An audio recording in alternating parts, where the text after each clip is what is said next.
The Supreme Court is hearing all the petitions about the WAQF Act together, including the 6 states ruled by BJP.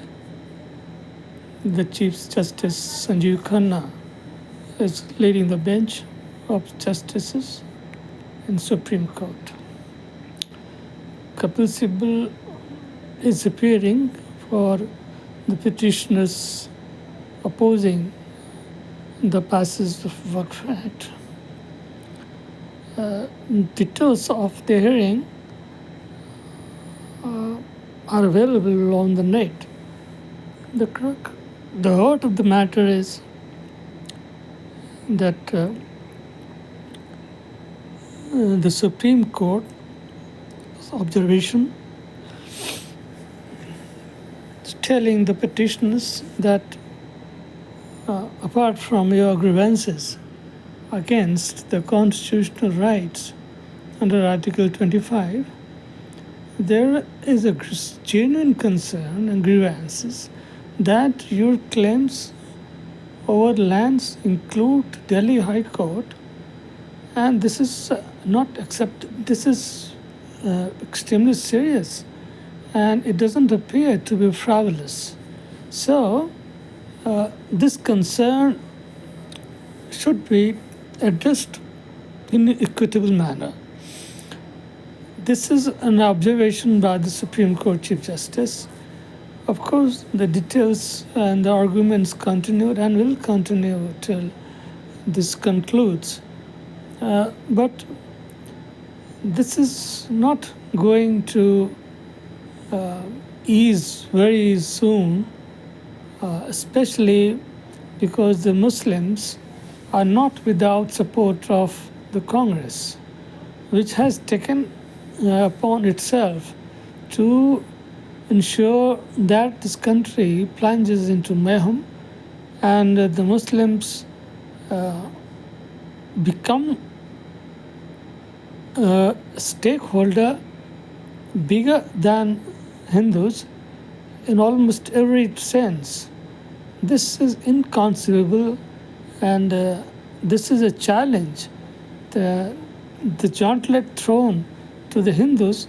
Unfortunately, this is a strange community which is so spineless, so rudderless, and so directionless that it is still not able to stand on its legs despite the strongest and the firmest and the most brutal attack causing death has happened not only in one state but also spread out to many states, including the capital. And this is not an irony which one should obviously accept, and I am very much confident that this will definitely snowball into a bigger argument than we can imagine at the moment. That ultimately the sense will prevail on everyone, including the petitioners and the rightful arguments and representatives of the central government, that this passage of the bill has not violated any either procedure of the law or a statute at all. After all, Supreme Court cannot question the intent of any law or any bill. At most, it can only examine the procedure and the spirit, which is of course not in contravention of the basic of the Constitution. Only if the basic structure is violated can there be any space for the Supreme Court to pick the hole into the argument of the center, which of course is not there at the moment, nor will it ever happen in future. I am very much sure. There is no doubt about it. Why? Because this passage of the bill was provoked by unprecedented and unbridled, stupid and idiotic uh, sweep of the power given to the Waqf, which not only contravenes the natural justice, but also is- makes them a property dealer over the land which is held by a person over many centuries. Can you imagine this bloody bastards and this bloody gang of Waqf board not allowing any element of transparency into their own activities, much less other sides? If there is so much hullabaloo and ruckus and hue and cry over this passage of the bill, the charity must begin at home. What have you done to ensure that whatever you do is absolutely in the conformity with spirit and letter of the charity? Forget the constitution. What is the letter and the spirit?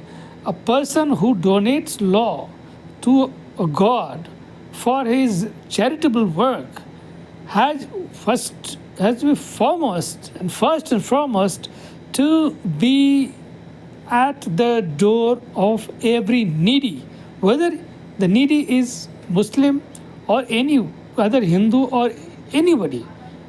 It is this couplet has been quoted by many scholars, including the Bihar governor Raif Muhammad Khan, who has rightly said that this couplet from Quran confirms that this charitable work is necessarily in the service of every destitute, whether it is Muslim or non-Muslim. Now you tell me, irrespective of the size of the land of a property, or irrespective of the size of a movable property or immovable property, once gifted to the service in the name of Allah by a donor, has ever been found anywhere near any needy? At least there is no hospital worth its salt, worth its name in any city, much less you name it, whether it's national capital or any state capital of any in any corner of the country. Besides, there are a number of big property brokers, including the famous Owaisi.